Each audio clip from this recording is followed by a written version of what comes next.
Fathergamer Podcast.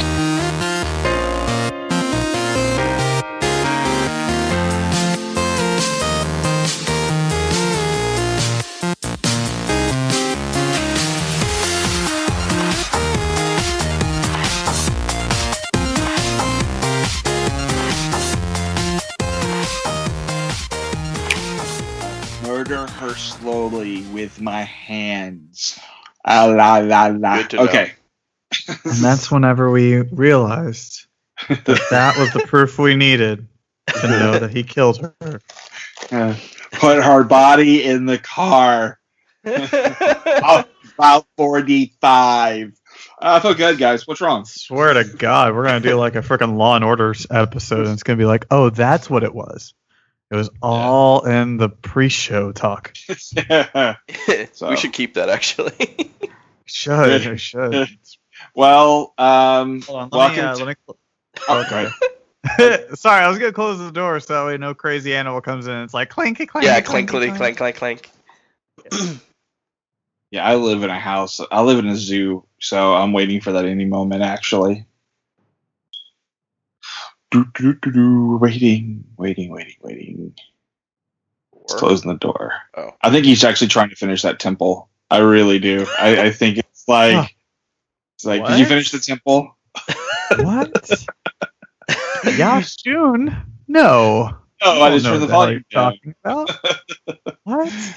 So we are going to talk about the Switch, and more importantly, the thing that is the Zelda player to most of us that own it, because I think the ratio of people who bought a Switch and bought Zelda is like 1-for-1. Yeah, there's no point buying the Switch unless you got a Zelda game. So it is. Hey, Eric, who are we? Oh, we are the Fathergamer Podcast. Thank you very much. See, it's a problem.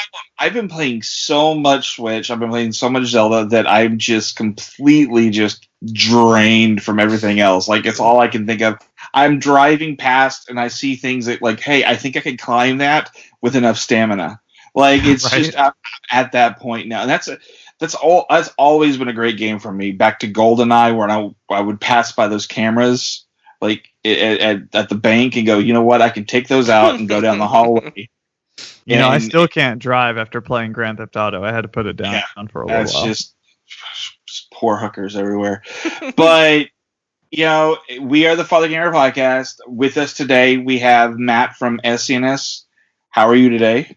I'm doing well. Yeah, I'm also from Cinelinx as well because we are a powered by Cinelinx show. We are, because you know what you could do? I don't know if you know this or not. If you go to Cinelinx.com, that's Cinelinx.com, and you can check out all the nerd news reviews and all that kind of awesomeness. So That's right. And I think you should probably start using my official title because I am associate editor of Cinelinx.com. I'm just saying. Ooh, yeah. I got promoted. What's That's up? sexy. I know. I'm gonna have to sleep my way to the top, but I am. Or write one article. I mean, if you write one article, I'm pretty sure it'll be like, oh, you're an editor. That's true. That's true. I'm Eric Gibbs, the Fathergamer, and with us is Mike. Hey. Hello, Mike. Hello. Okay. What, Mike should get a title. Like, what He does the have a hell title. is this? You're like, I am the Fathergamer, Eric. With us is associate editor Matt, and we have Mike. Well, he's always our mic check. I'm the producer of the show. He's Ooh, also that should be your Twitter handle is @MikeCheck. Like that Yeah. sounds like a great Exactly. Twitter handle. I definitely don't want to use the other one, that's for sure. Oh yeah, no, we can't use. This episode's going to be a little more PG-13, light R. I don't know. It depends on how we get into this. Oh, dude, I was gonna get into my George Carlin things you can't say on the radio. Oh, Okay, no, it's fine. It's fine. I won't do it. It's fine. It's fine. That's Well, fine. pretty much that gets done almost every episode. So, but yes, we are going to talk about the Switch. We're going to talk about Zelda, and that's pretty much it. I don't foresee many spoilers because the game itself is you ever played a Zelda, you kind of know what the storyline's gonna be for the most part. There are some twists and turns, but it's a Zelda game. I mean, you know, there's not a lot of like, wow, kind of things with that goes story wise. But let's start off with the Switch itself, if that's okay. Yeah. Okay, so what are your impressions so far? And then I'll kind of give mine of the Switch itself. I would have to say that I actually love it so far, despite its limited capabilities. You know, it's one thing I said in my review of it on Cinelinx.com that you can check out is that it's Cinelinx.com. Is that, you know, it's an investment is what it is. And as far as the console itself, it's got so much potential, and the reason why is because of how adaptable it is. Because you can pick it up, you can take it on the go, you can put it in the docking station, you can play it at home, you can take off the Joy-Cons, you can give it to a friend, you can play it that way. You can just take off the Joy-Cons, play it mobile, and still like play like you're dual-wielding Joy-Cons, or you can just play it like you're on a DS. So on that factor alone, it's pretty damn amazing. So I personally love it. It's lightweight. Our buddy Rob says that he believes it's a little flimsy. I don't believe that at all. It doesn't feel flimsy at all. It feels like a solid product. The one thing that I would say is that I think for all of us, as much as it is a console on the go, it forces us to kind of baby it. You know, like if you haven't bought a case, or you haven't bought a screen protector or anything like that, or you haven't even like just put on your screen protector, when you take it on the go, you don't want anything to happen to it. You don't want to like drop it. You don't want to do anything. So like for me, I needed to take it to the show because we were going to show it off on SCNS and, you know, do that whole thing. And I wanted Cora to be able to play it because she's a big Legend of Zelda fan. So what I ended up doing was I got a drawstring bag. I wrapped up my my Switch in a scarf, like I was back in medieval times, and I was wrapping up a scroll, a book, or something of value. And then I stuffed it in there, and I wrapped it up, and then everywhere I went, I just had it with me because I had to make sure nothing happened to my Switch. So for that, you know, it's a little weird because like I've never felt that way about a console before, you know? Mm-hmm. Well, it doesn't help the game that you're playing. Everything breaks in that game, so it automatically like translates. Now I'm neurotic. Yeah, it's like, oh god. Yeah, actually, one thing about the screen and the tablet portion of the system itself, I've seen a couple of the videos where they've dropped the tablet several times, and it'll drop on the ground. Like this one guy dropped it 11 times, and it took that many times for it to finally just not work. Yeah, I remember that one. Wow. And so what it looks like is the screen is good. It's really hard to break the screen, but like your keys or something like that will scratch the hell out of it. Like, and that's what I'm mostly worried about, is scratching it. Yeah. So far, so good on mine. I mean, I had to, just like you, I had to forage and put together a collector's edition that came with a case. You poor man. I know. How did you ever survive it? It was touch and go for a little while there, and then I survived. Like the people that put those YouTube videos up where they drop the tablet and whatever so many times, like to me, that is such a waste. Mm-hmm. Like, did you just like buy 2 Switches, one for yourself and one to test out on YouTube just for views? Because if so, I really hope you're getting a lot of money back from doing that. Is the one that dropped 11 times, I think, was over 1 million hits already. So well, then he's fine. Yeah, he should be fine. So, but that the other thing, the Joy-Con themselves, the Joy-Cons, I can see where Rob says they might feel a little like the actual like controller part of them. They don't. It feels fine to me. It feels really sturdy. Yeah. But where it connects to the actual tablet, I'm a little nervous about some of that. It just kind of mine, at least my left one, is a little shaky sometimes.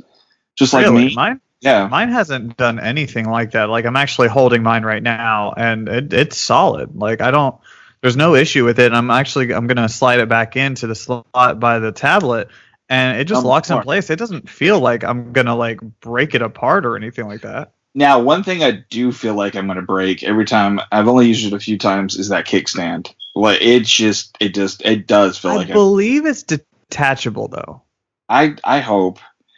Yeah, I believe it's detachable, and then once it breaks off, then you can like put it back on later. I did see a couple of almost like tablet type things to hold it up just a little bit higher. I think Hori and a couple other companies make them for like anywhere from like $15-$20, and I'm kind of curious to check those out. But overall, like the screen itself is beautiful. Like it is a beautiful picture on that screen. Just playing Zelda is just amazing looking on it. And I love the seamless transition too, from the small screen to the big screen. There isn't really much difference. No, it's well, how it looks. There's definitely on my 4K. There's definitely a little bit of faded. It's Nintendo did a very good job, especially on Zelda, because again, we haven't really checked out any of the other games, but they did a really good job in working with the artwork of Zelda to kind of patch the holes, as it were, for the strength of the system. Because let's face it, it's just not going to be as strong as a PS4 or an Xbox One. And I don't think there's any way it could be. I mean, especially with something as small as it is. Because, I mean, you look at the PS Vita or the PS Pro or PSP, whatever. None of them ever really amounted to the power that the PlayStation 4 had. And then Xbox just can't create anything mobile in general. No, unfortunately. Or Microsoft. Yeah. Yeah, no. I mean, Windows phones, you're not going to be able to. I mean, those guys are way. Talk about the Zune. Oh my. Okay, so quick aside. I had a buddy of mine who he bought a Zune, right? And this was back in the iPod era where everybody was really into it. Like, and I had just bought one of those iPods where you had the screen and you could kind of watch like tiny little videos on it. He decided, because he had a choice, he was either going to buy the Zune or the iPod, and he went with the Zune. And he was the most hipster out of all my friends, like so pretentious about it. He was like, I bought a Zune, obviously mine's better, it's a Zune. And the Zune was terrible. Still to this day will not say that the Zune was worse than that. I was given a Master Chief Edition Zune by a company I was working for at the time, and I was like, "Oh, thanks." Garbage. So you want me to quit? No. I mean, it was cool because it was Master Chief, but I was just like, I've kind of been an Apple guy for a long time up until recently. And now I want to kill my laptop. But, it's going back to the system because, yes, we don't want anything like that. The picture's great. When you put it in the dock, it's amazing. I had that first experience, I remember, of going, like playing a bunch of stuff, and I'm really into the game on my TV. And then it was like I had to go pick up my daughter from school, and I was waiting in line playing Zelda, got back in the car, got back home, put it back on the dock, and I was like, okay, that was cool. Yeah, that's pretty sweet. That was a cool experience. I will say, though, as far as the dock is concerned, like just a quick little aside, I've heard a lot of people are scratching their screens on the dock. I haven't had that problem personally, but then again, I baby it. I like gently put it in. I take off the Joy-Cons. Whatever. So I haven't had that personally, but I've also noticed that they've started taking the docks off of their website. Maybe they're noticing it and they're trying to like figure out a way to fix that. Oh, that's interesting that they took it off the webpage. I went to Walmart a few nights ago, and I got these little like strips of felt that stick on the back, and I put it in there. That's smart. Nice. That's the engineering at its finest. But it's overall, like I love that. Well, okay, I did. Everyone who listens to the show or looks at my Instagram or knows anything, I'd take a billion pictures of games. Whatever. Yeah, No. I know. What? So wait. Before we recorded, I wanted to look right quick to see how many pictures I've taken of Zelda. I'm already at 600. So Jesus. Of Zelda? Yeah, there's some awesomeness. Well, I'm cherry picking through, like, because the thing with this, unlike the Xbox or the PS4 especially, when you do a screen capture, it pops up the hey, I took a screen capture, and you can't just spam the button, otherwise you'll get a picture of the hey, you got a screenshot. And on the Switch, it doesn't do that. It's an overlay, like not actually in the screenshot. So to get some of the action shots, I'll just kind of be like that photographer taking the wildlife shots, like. How are you playing the game? I don't understand. Like, to me, like, now you're taking away from the game because you're like, let me just take a picture of this real quick. I'm like, nah, dude, I'm gonna explore that waterfall real quick. Because I'll be honest, it comes back to ego, because I want to say, hey, look what I did. Look what I like. I like that aspect, but also to remember kind of thing. I'm the same way. I'm the same way on vacation too, though. It's just like, Dad, what? There is life outside the camera, but now I gotta check. I'm gonna I have my Switch in front of me. Let me check how many I have. You really make me question that real quick. All right, let me look at my album. Okay. So this is easy. I have a dozen. Literally 12. Compared to the 600. Ooh, that's pretty snap. And the scary thing is, I know I'm probably like maybe a quarter through the game, so we'll see how this goes. You're gonna run out of space. What I love is that I just realized how cool it is because I just popped in, turned it on real quick because it's mostly ever on sleep mode, and I've popped it on, and boom, right there's my album. I gotta just check it out, and that's what I love about the new system. Yeah, the new home screen is so quick to get to everything. I mean, the Nintendo eShop, they've got to load it up and everything like that. But everything else, just super easy and quick to handle. You have to give Nintendo this for the carts, like putting it on a memory card, essentially. Has sped everything up. Like, it is much quicker to access that memory. And, it's always on sleep mode. I just wherever I left off, I'm back there again. I saved the game. The only time I've had to go back to the home screen is I took out the other night. We were doing a group thing for Fathergamer, and Mike was like, "Hey, can I lick your Zelda?" And I was like, "What? Hey, Mike, dinner first, man." And he's like, "No, I want to lick your Zelda." And I was like, okay.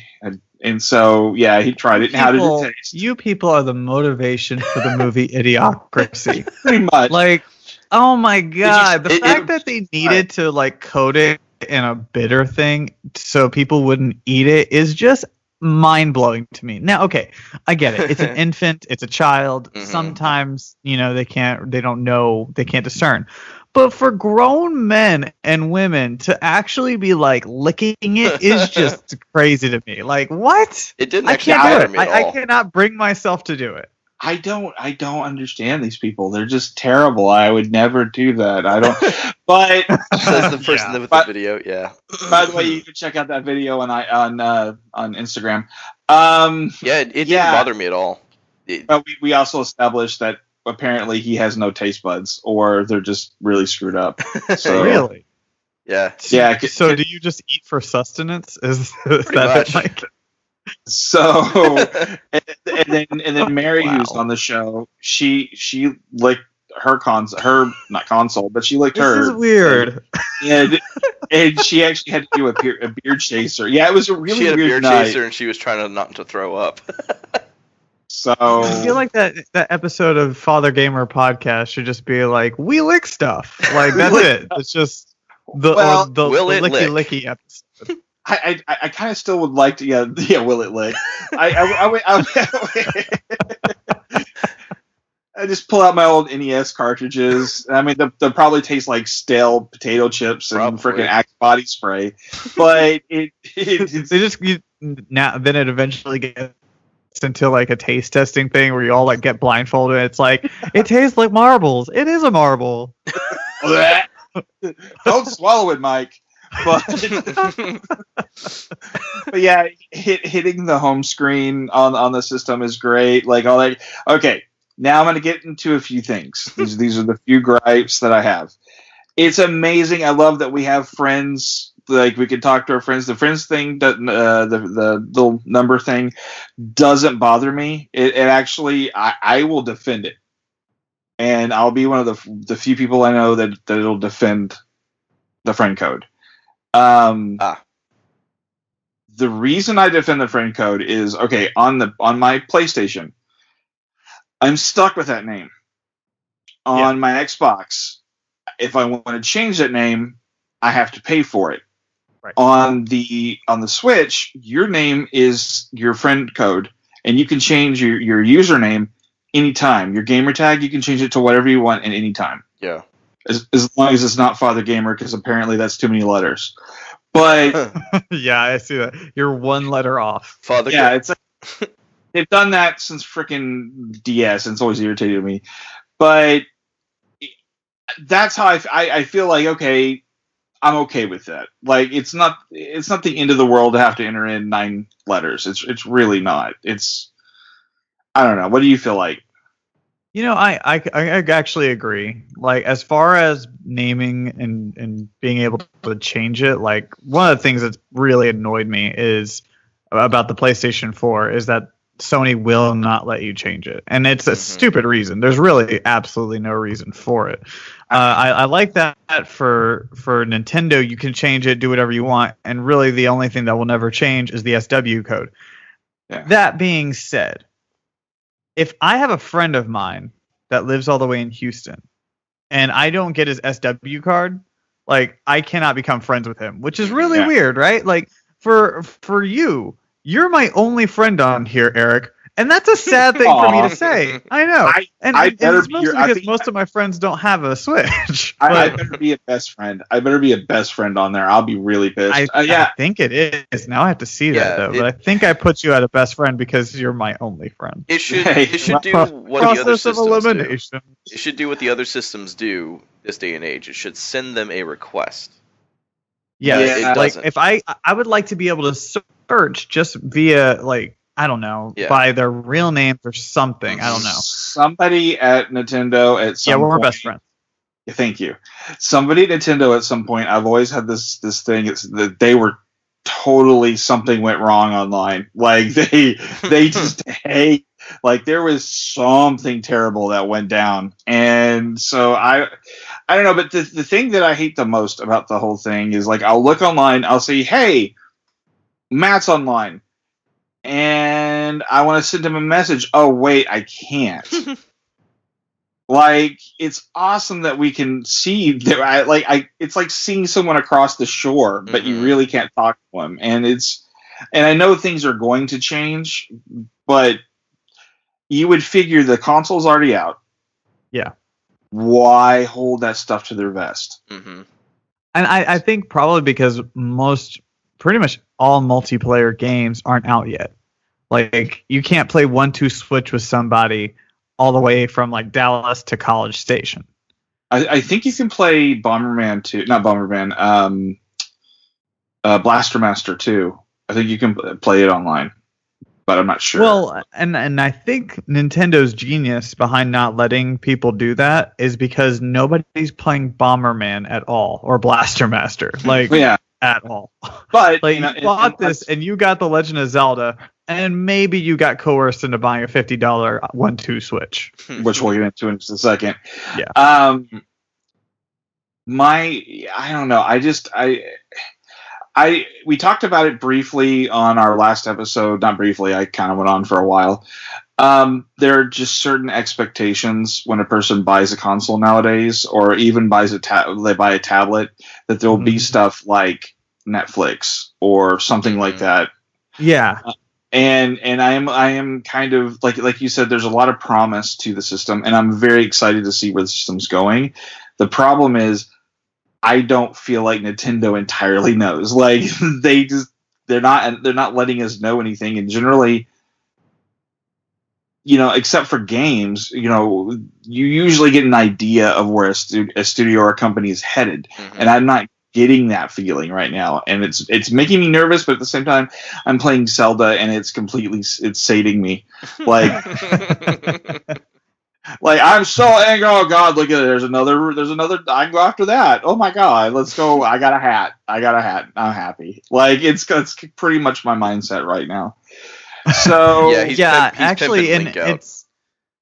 I mean, I know what you mean. I feel the same way, and that's another thing I mentioned in my review is that's kind of the one thing that's keeping it from becoming a complete system. Yeah. Because you can wait on games. Games will come out eventually. That's just how it goes. You're not going to get all of the games whenever a new console comes out, and I think that's my biggest. I guess that's my biggest complaint for all the complainers. The fact that everybody's like, oh, there's no games. Well, yeah, but there was no games when the PlayStation 4 came out. There was no games when the Xbox One, when the 360, when the PlayStation 3 came out. Well, it is what it is. You got to give them time to do it.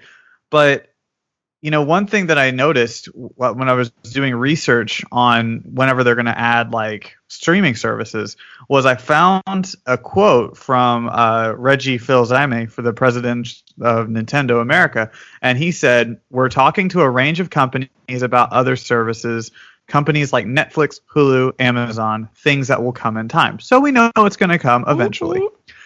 But then he says this, and it really kind of annoyed me. He said, in our view, these are not differentiators. What differentiates us is the way you play with the Nintendo Switch and what you can play. And that will continue to be our focus into the future as we continue driving this platform. This whole idea that they need to be different. Okay, first of all, I get it. Okay, sure. You want to stand out. Totally understand.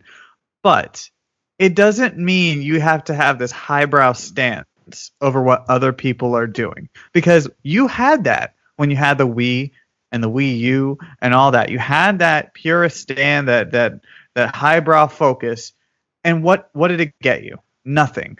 Yeah. Now you have a game in Legend of Zelda Breath of the Wild where they've taken the time to see what other people are doing, and it works because they've implemented it into their own game and they see what the people like. And so why not continue doing what you did for a game and transfer it over to what you're doing for a console? Mm-hmm.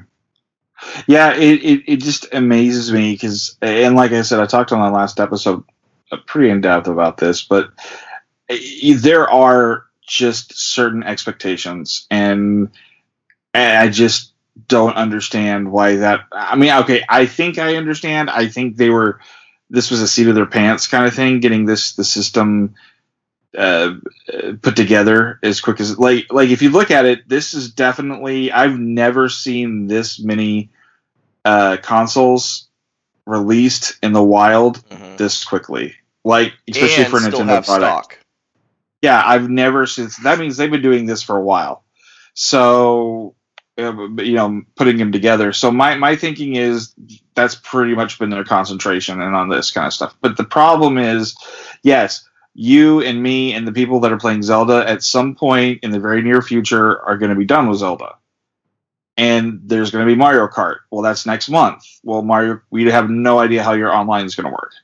Yeah, I mean, is the virtual console going to come in at that point? Or are we going to be able to play other things? Are my games that I bought on the Wii U, are they going to transfer? Yeah, it's a good question. We don't know. It's really weird, though. They put Neo Geo games on this week on the virtual console. I mean, on the cool. On the yeah, but wouldn't that be virtual console games? I would figure. Yeah, it's technically virtual console. Yes. So it's kind of like, oh, these aren't virtual console, but blah blah blah. I don't know. I'm so confused by that, and then I go, okay, I'm going to go play Zelda. So. I mean, that's their perfect little scapegoat. Is that it doesn't matter. You can still go play Zelda, and honestly, it works. And that's weird, Like, Microsoft, whenever they were coming out with the Xbox One, or Sony when they were coming out with the PlayStation 4, they couldn't have come out and just been like, well, you can just go play Uncharted, or you know what, whatever, you can just go play Halo. Doesn't matter. Like, nobody would have that wouldn't have been an excuse, like, especially Halo 5. If it was Halo 5 that came out and you got to play that and you were like, oh, well, where are my other games? Everybody would have just been pissed. Yep. It's you're gonna like this AAA game that's like rated, one of the highest rated games, and you're gonna play it and you're gonna like it. Like, it's kind of like, and we're all just taking it like, it's true. You're right. Yes, I will. Sir. Yes, sir. May I have another? It'll be 3 to 5 years. But it's. I guess we should transition. Do you have anything else about the system itself?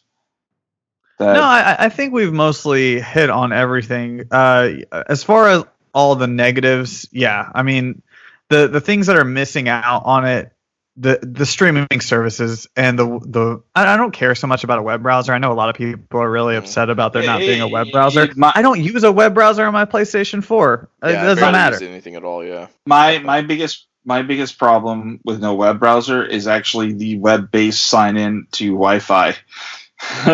Oh, okay.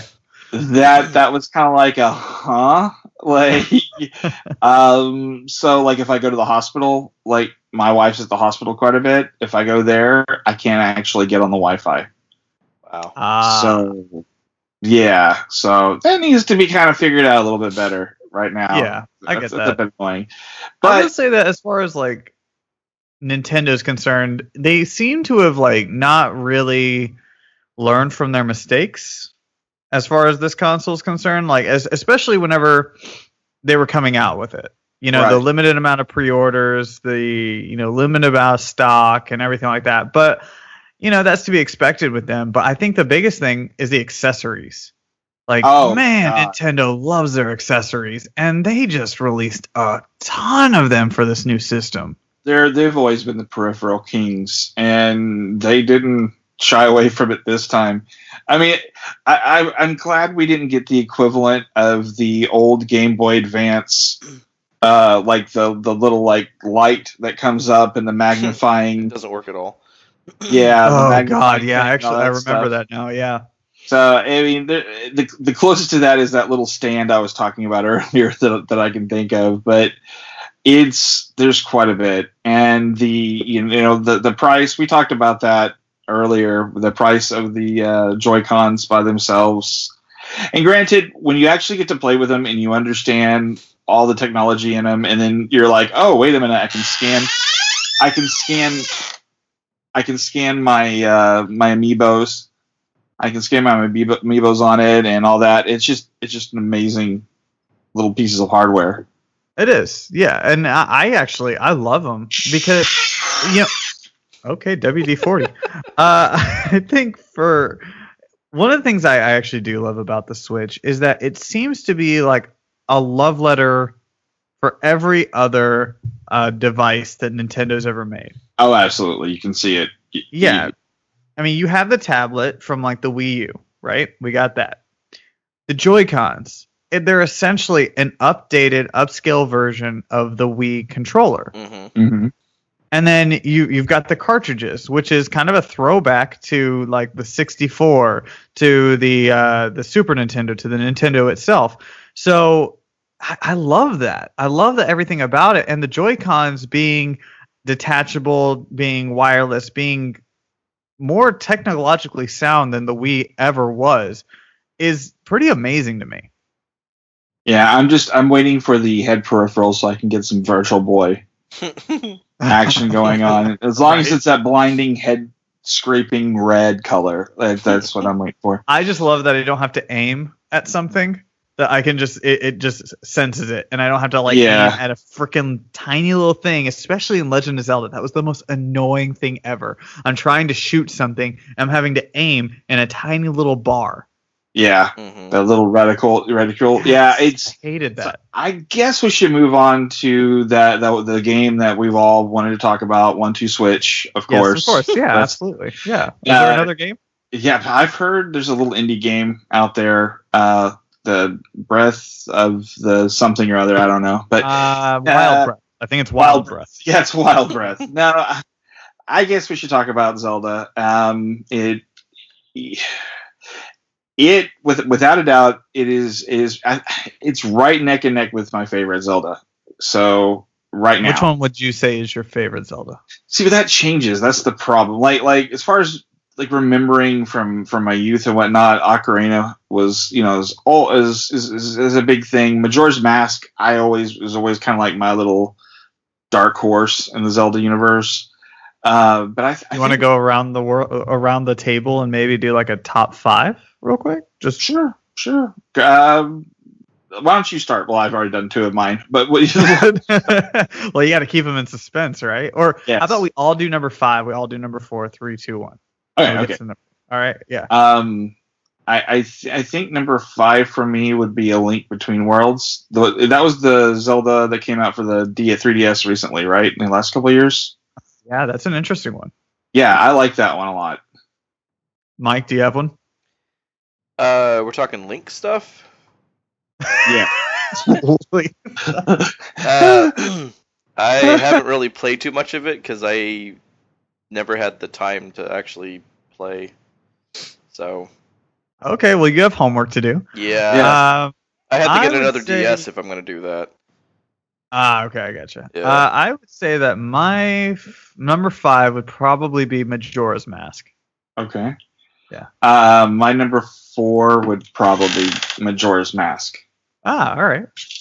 Yeah. Number 4 for me would Wind Waker. I loved Wind Waker. Wind Waker is amazing. The art style in Wind Waker is still one of my favorite, and the fact that it's incredible. If you played it on the Wii U, it's amazing looking, especially on a really good TV. I was shocked, like, okay, this is like the best looking game on my system. It's just because of the art style. It's so cartoony and expressive. Like you can watch Link when he walks into rooms and he actually looks around the room looking for what he, the objective. I thought that game was amazing, and I do too. And I think it gets a really bad rap.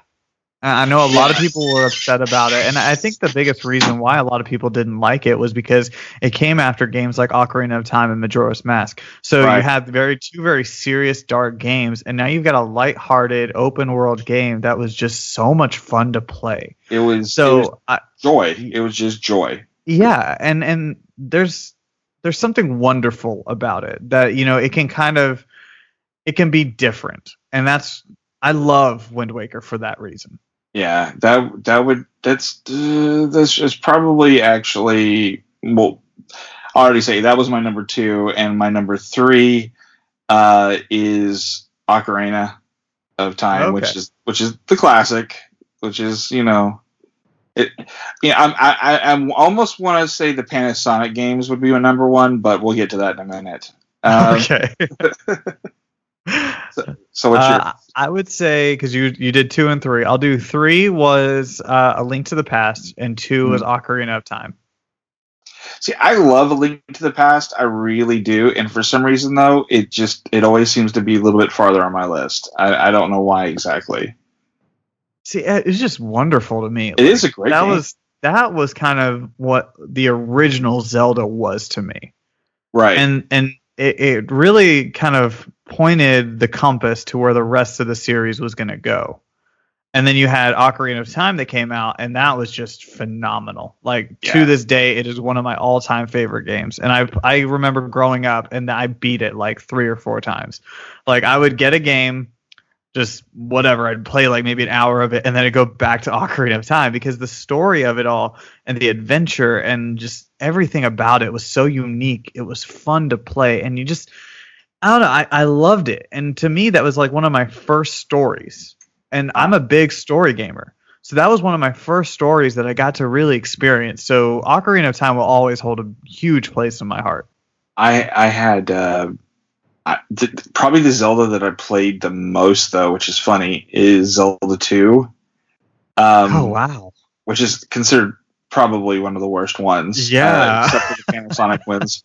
And it was a year that I had lots of health issues when I was a kid, and just was a terrible year. And it was one of the only games I had, and I just remember playing it over and over and over again. I'm like really good at Zelda 2, but you'd be the only one. I'd be the only one. I could speedrun that thing in 30 hours, but I love the game because there's a lot of memory, like there's a lot of stuff attached to it, but it would never be in my top 5. But I can tell you what my number 1 is. My number 1 is, I think, Breath of the Wild. I'm pretty sure right now. Yeah, and it says something about a game whenever you have the history of the Legend of Zelda franchise, and how one game can come out and blow them all away. Because that's my number 1 too. It's the thing about Breath of the Wild that some of the stuff that's amazing. Like I was talking to somebody the other day, and they're asking me, okay, what's it like? And I was just like, it's Zelda. It's definitely a Zelda game. It's kind of got a Dark Souls feel to it sometimes. At times. For me, apparently, it's part Pokemon Snap. And yes, absolutely. And it's definitely a Western RPG at times, like a Bethesda type game, like the open worldness. But it's definitely it's the perfect mix of a JRPG, a Zelda game, and a Western RPG. Like, it's just a really good game. Yeah, and you opened up the show and talked about how everybody knows what a Zelda game is going to be, and for the most part, we do. It's there's always a certain theme to it, but this one, it feels like the best story I've ever experienced in a Zelda game. And I know what's coming. I know what it's about. But at the same time, like, it's different. It's unique. You actually feel it. And I don't know if it's because there are actual voices in it, or maybe it's because you actually experience death. You see the destruction. You see that these guys failed. And that's something that's really interesting that you don't really get to see so very often in a game like this. They failed, and now they have to try and fix it. Mm-hmm. Apparently I live in a crypt, by the way. I think so. I'm just waiting at some point for yeah, exactly. Now here's going to do it. The story. The things that I love about the game, and this is going to be one of those, like, I tried really hard to come up with some stuff that I didn't like about the game, and I just can't. I've never played a game that's this big, this open world with. I haven't experienced one glitch.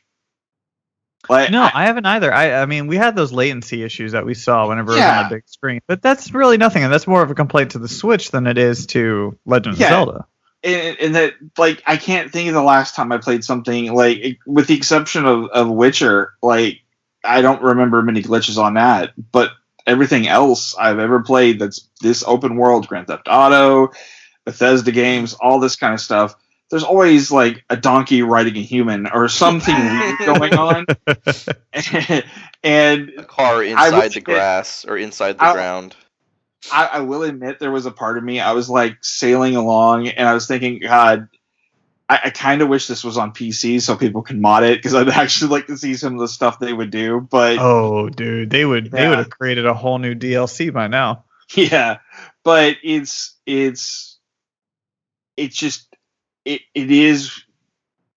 definitely what they set out for it to be, and the characters are way better defined than any Zelda game that I know of.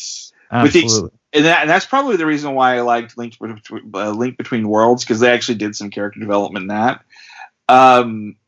But it, like you said, there's death. There's some heartache. I mean, there's one character that the loss of that character becomes a power for you, essentially, in the game.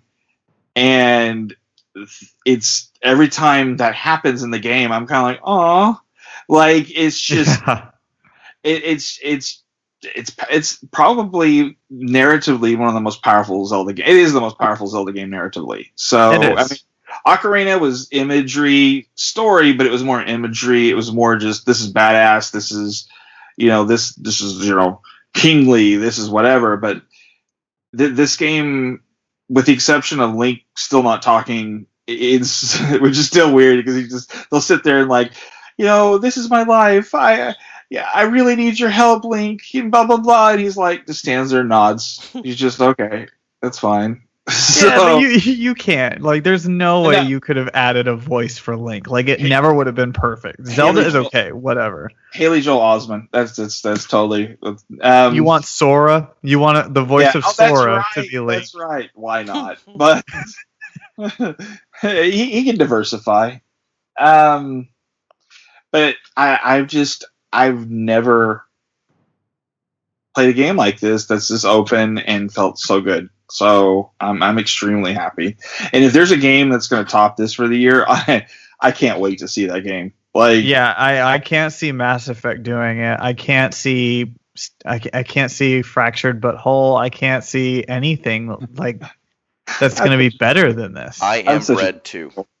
Yeah, I am Bread too. That will totally like. That's it. Right there. We figured it out. We've cracked the case. But like, to your point, like this is such a perfect game. Like I was trying to, because everybody was putting like 10s, 5s, perfect scores, everything on like the other websites and other reviews. Mm-hmm. And so, I wanted to be the different one, right? When I'm doing my review, I want to look at this objectively, critically, and find the thing that is going to break this game for me. I couldn't find it.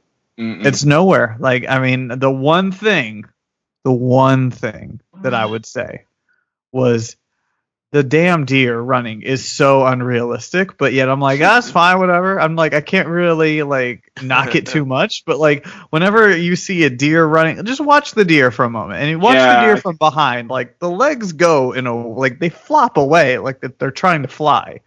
It's really weird, but Aurelian deer can actually fly. It's a little known fact. Oh, okay. Well, then my bad.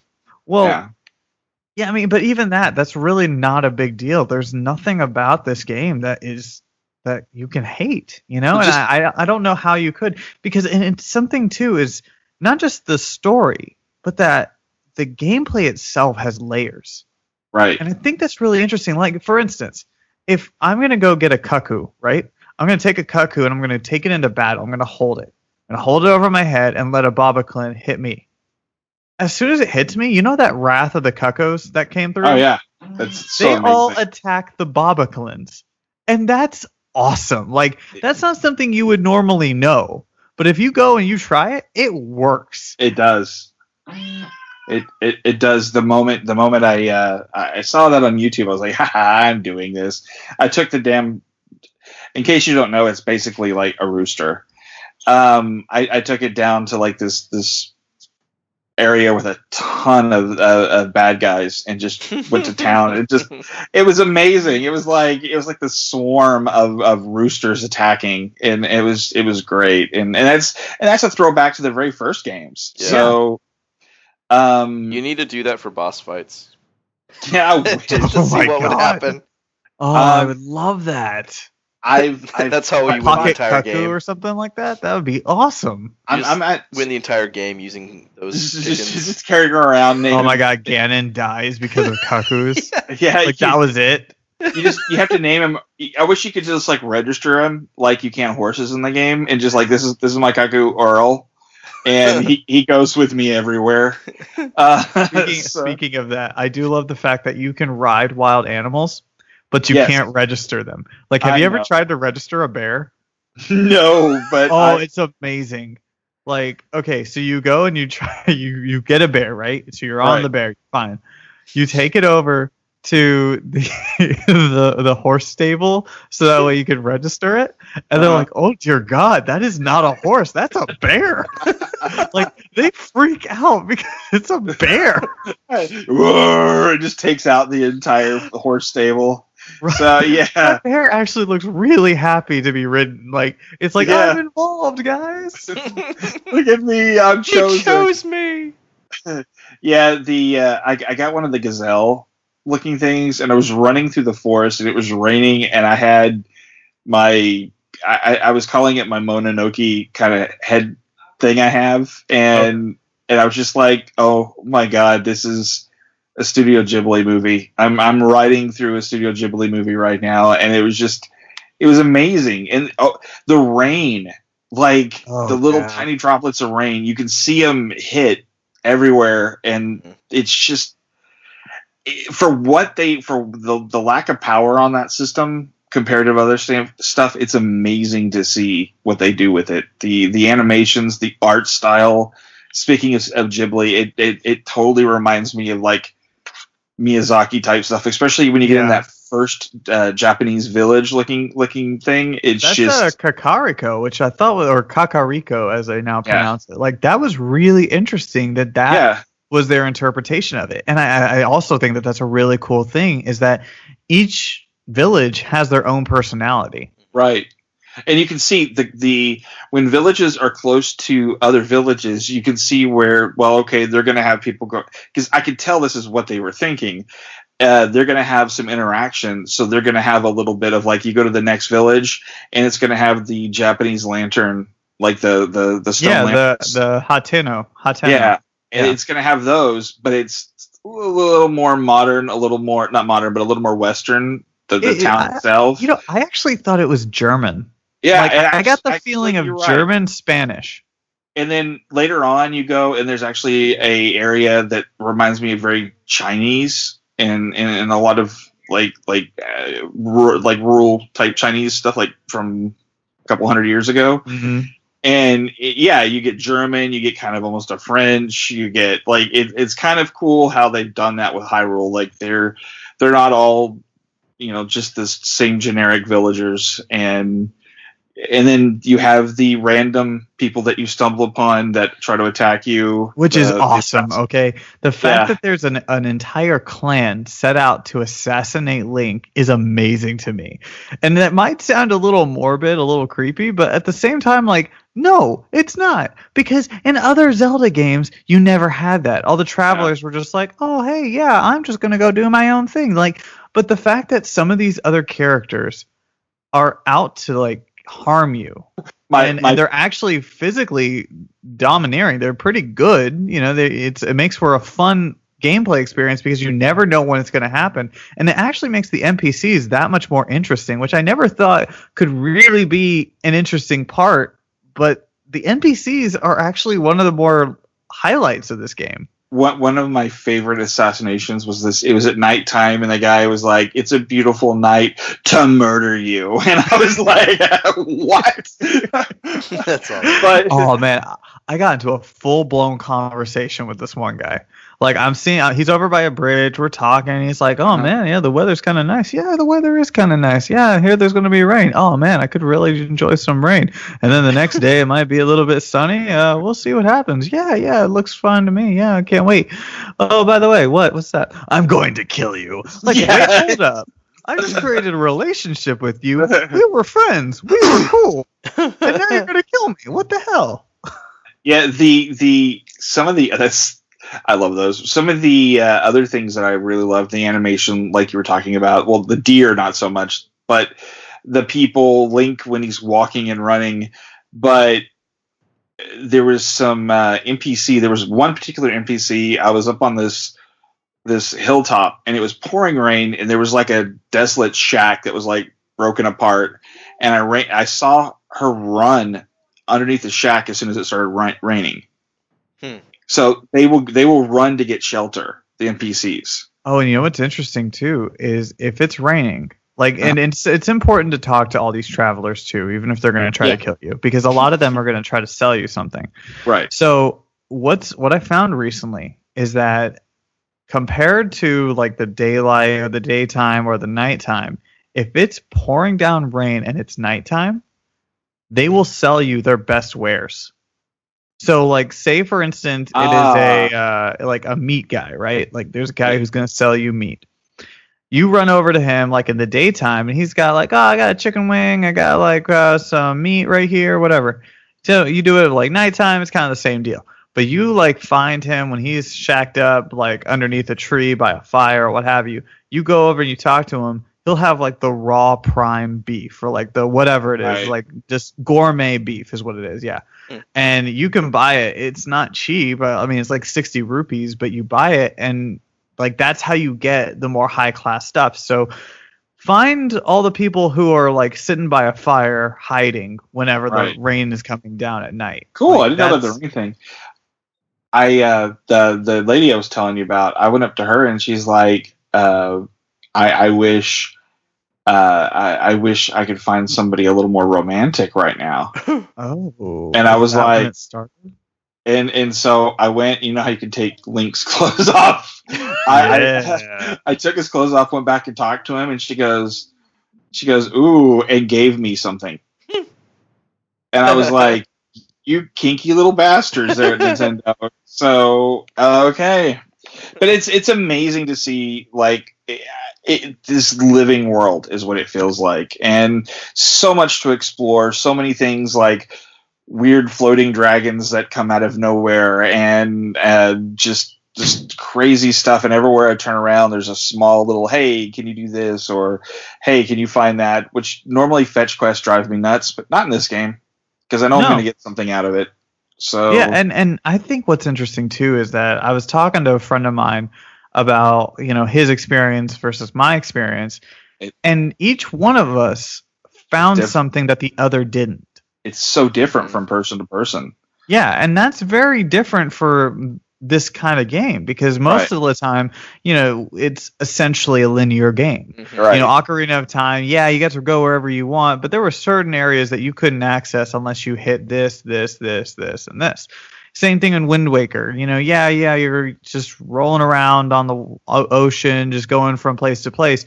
But in this one, I'm climbing mountains all the time. I'm finding this. I'm going here. I'm doing this. Like I'm like the Korok master. All right. So it's different because a lot of people aren't going to find certain treasure. They're not going to talk to certain people. So then whenever you get to meet with somebody else, like say you and I are talking, I could be like, oh yeah, so the rainstorm happens and this is what you do. So I've immediately helped you out, and then you can help me out with something I haven't hit yet. Yeah, no, that's all secret. But except for the lady, the kinky lady. Except for the lady, you got to get kinky with the lady. I mean, I didn't know that, so you've already helped me. I just want my BioWare Dragon Age cinematic to happen. Yeah, it's just cue the 70s music. Speaking of music, the music's just amazing. I have the soundtrack and I've been listening to it. It's so much live stuff that it's just amazing. Speaking of the soundtrack too, the use of a piano is incredible. Like, and it's some of the more innocuous things that they do, like something like, oh, I found something, and it's like just a piano. It's not the dun dun dun dun dun, but instead it's a piano, and it's light, it's delicate, it's fragile, but at the same time it has that powerful emotional pull at you. Like, there's nothing like a piano. It's like when you stumble upon a Guardian. It's pretty much it's almost like the high keys on a keyboard. Yes. The noise, and it's almost like Jaws, but like in a really really high key. Yeah, like, it's fast. It's great, but the music direction is just fun. I feel so bad, especially as people we review, gushing so much about a game, but it's just hard not to. And then, if you haven't played it, then you don't understand. And getting into the experiencing, like Kyle from the show, he how he's played it is very Assassin's Creed like. He's going from each tower, unlocking the towers, and so he's like, I got the whole map unlocked. And I was like, that's amazing. How many hearts do you have? Like 4?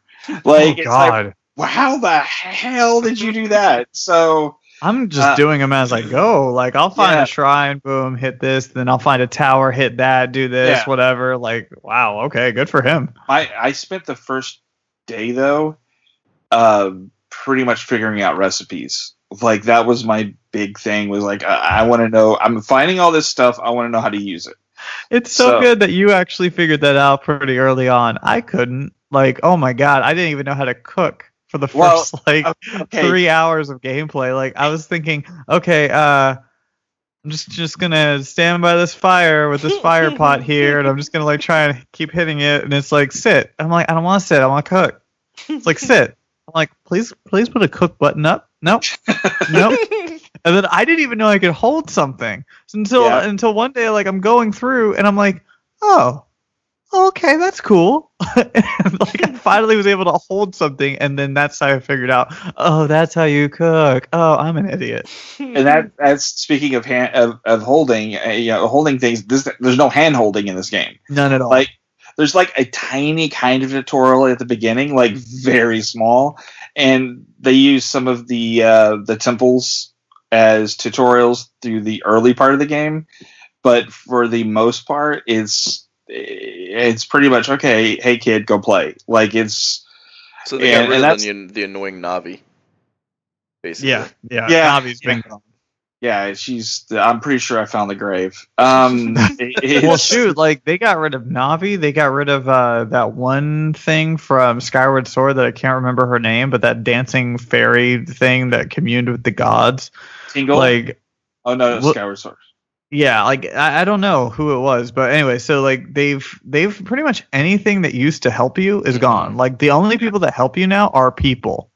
Right. You actually there's parts of the story, one of the quests to be able to find where certain things are on the quest.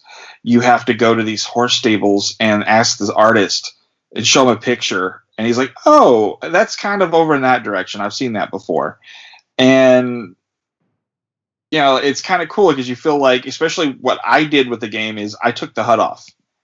Like I completely shut the HUD off on my game. I have no map other than me having to go back and look at the map. I took everything off and I'm just exploring. Mm-hmm. That's cool. And it's really cool because I'll just kind of like feel like I followed the directions of what the guy said. And there's people that'll say, oh, there's like one thing, a quest where they said, okay, the line of trees have to be at your back, and you have to go in a certain direction. I was like, okay, that's kind of epically cool. Yeah. And so that's kind of because at first I did it mostly for screenshots and to take the HUD off, and then I was like, I like playing this way. Like it's harder and a very hard game at points. Like this is probably, you'll die. Like I've died like 40 times by now. And that's why I say it feels almost like Dark Soulsy sometimes. It's like, okay, I died 10 times on this, like going up this tower because all these guys that would shoot electricity. And what I did was I went back and I'd figured out, okay, I can make either a potion or a meal that can protect me against electricity. And so I like doubled up on that and just went back and said, okay, guys, you're screwed. This is just, I want you to know that. And so that's what I love. And the fact that there's no hearts to pick up, it's basically you earn them. You earn them, and the only way to fill them is to cook or to do potions or eat, or just eat apples. Yeah, that's one of the easy peasy ways. If you really need something really quick, get a whole bunch of apples and dump them in a fire, and you got roasted apples. Nice. Like, yeah, I do remember though. This was one of the things that I had with the no hand holding trouble with, kind of like you with the cooking. It was like I didn't know how to start a fire. Because I knew how to hold stuff, so I grabbed the firewood, I grabbed the flint. I'm like, okay, I got this, and I drop them on the ground. And I'm like looking at it. Okay, do something. Yeah, Siri, it's not working. So what do I do? And so Kyle goes, idiot, hit it with something metal, and I'm like, how would I know this? Like, and so I hit it, and there's a fire, and I'm like, holy crap! Like I felt like the caveman in 2001. Like it was like. I found fire! Like, I feel like you've never made a fire before. Like, really? Yeah, I didn't. Well, like, you hit flint, you create sparks with metal on wood. How many games have you done something like that, though? Like, it's kind of cool. So yeah, it is really cool. And the other thing you're ruled by is stamina. And that right there is the complete change. It basically is like, hey, you got all this superpowers. You can climb up anything you want if you can if you have the stamina. And I don't know how many times I've gotten to the very edge of something, and it's like, no more stamina, and I fall completely down the cliff and die. I can tell you what to do. Whenever you get to the very last bit of it, right, and it's red, do the last-ditch effort jump thing. And it'll actually jump you up 2 times. Twice as high. Then I need to do that. Yeah. I found a there's a fish that's stamina something fish or something like that. If you cook that fish with rock salt, it'll give you stamina. It'll actually fill up some of your stamina. So if you cook like 3 fish with or 4 fish with the rock salt, it'll fill up pretty much any stamina that you could ever have in the game, and some of your hearts. And so there was a tower that I needed to climb to get one of the objectives, and it was a stupid, just straight up sheer climb, and I didn't have enough. I wouldn't have never had enough stamina, and I filled up my entire thing with those fish and those meals cooked. I got to the top, but I used almost every one of them. Jeez. So that's amazing. That's amazing that you have to sit down and kind of think, okay, how am I going to do this? How am I going to get to this? And so, well, yeah, and like you said, I mean, it forces you to think. It forces you to think about each thing, about how the world works. Especially for the flint and the wood. If you have never gone camping, or if you've never even watched Survivor, you wouldn't have noticed, oh, okay, that's what I need to do. I need to just strike it, and boom, I have a fire. But I love that. I love that, there's no hand-holding. The game pretty much is a survival game. It is. You go into it, and if you don't know what you're doing, well, then you're probably going to die, and it's going to be a lot of trial by error. Yeah, I should have kept count how many times I've died so far, because that might have been a funny. Yeah. I probably on the plateau alone would have been interesting, because I've died several times on the Great Plateau, and it was mostly through the winter area. Oh yeah, the snowy area. That I went through I had all these meals made. It was before I knew how to do the cold winter meals to heat me the meals to heat me up, and because you used chili pepper. Yeah. You use the spicy peppers. Yeah. And I think I went through an entire block of meals just to get to the one objective, and then I got there and I was like, well, crap. I'm what do I do now? And so there's a lot of that thinking ahead, and leveling up your clothing. The fact that you can find so many weird, amazing. I found a couple of masks today that make me look like some of the enemies. Mm-hmm. So, and I could walk up and kind of just walk up and it's hey, Carl, hey, who the hell is that? And then I just put an arrow through his head. It's amazing. So, got anything else? I think we could gush about this all day. Yeah, yeah. So, anything else, Matt, you can think of? And then. No, I mean, I think we've pretty much covered everything, especially everything that I said about layers and the story and the gameplay of it all is just amazing. The fact that you can tame your own horse and have as many horses as you like is pretty awesome to me. And you can do it early on if you know what you're doing, and how each apparel has its own benefit. Like for the Sheikah outfit, you can now do stealth. Like all of it has its own merit, and I love it. I love everything about this game, and it's terrible. Like it's terrible when the Switch came out and when Legend of Zelda Breath of the Wild came out, because that's all I want to play.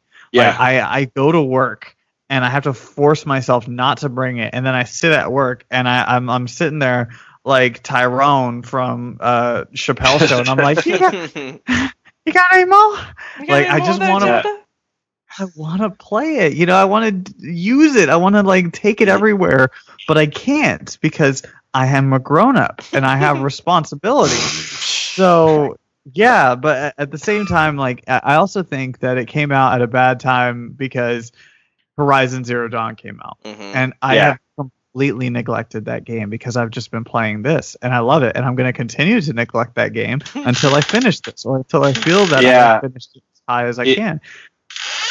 And then we got Mass Effect coming. Yeah, Mass Effect comes out too, and I feel bad because that's going to be a game that I think I'm going to have to leave to the wayside for a little bit until I can finish other ones, and then I might get it in like May, and then not even finish that until August. I went ahead and reordered that. Yeah, Nice. I had no choice. Like I was just like I'm gonna have it. It might sit there. I have actually 2 games that a couple of companies were nice enough to send me, and they're just sitting there, and I feel so bad. Like I kind of cracked open one, and I'm just like, you guys kind of screwed up.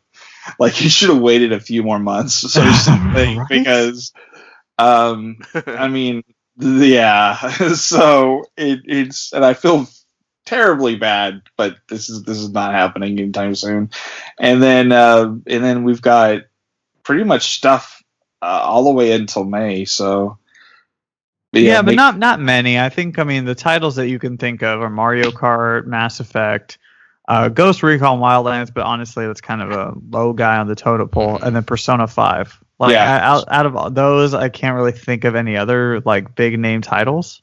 Those are pretty much the ones. I mean, there's some smaller stuff, but we're definitely going to be busy till E3. Yes. That's the thing that I'm happy about. So, okay, guys, let's go ahead and go around and give our whatevers to the world. Let them know about you a little bit more. So let's start off with Matt.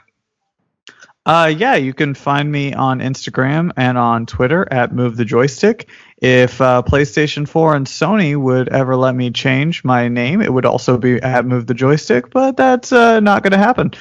You can find me on Nintendo Switch on a big-ass number that I'm not going to give right now.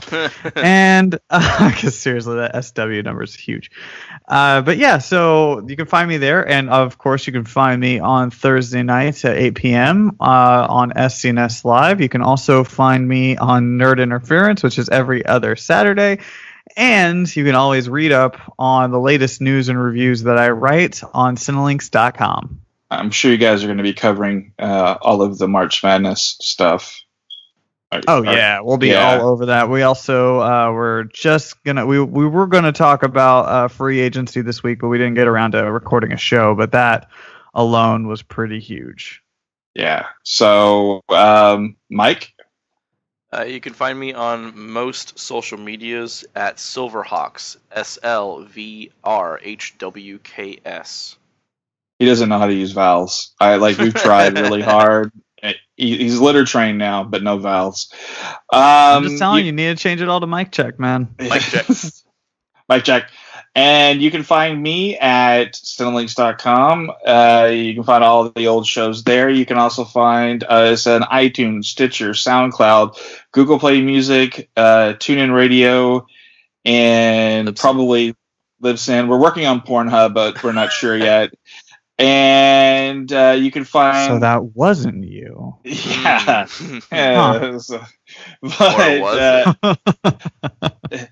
That's another thing that you can use mic check for. Yes. And with the joystick if you really want to get there. Oh, God. Yeah, I know. Believe me, I'm well aware of the euphemism. and you can find me on Instagram at Fathergamer, and Twitter at Fathergamer, and pretty much everything else at Fathergamer or the Fathergamer or something like that. Fathergamer G if it's on PlayStation. Oh, that's fine. I don't care. The name that will haunt me forever until they let me change it because apparently you're straight gangsta. It does sound like yo. What's up? Exactly. It's like, dude, okay, we'll go with it. But thank you guys for listening. Thank you, and I hope to God if you haven't decided to get a Switch yet, or you're on the fence or whatever, or you want to play Zelda, definitely just get it for the Wii U. It's such a good game. And thank you for listening. And as always, achieve greatness.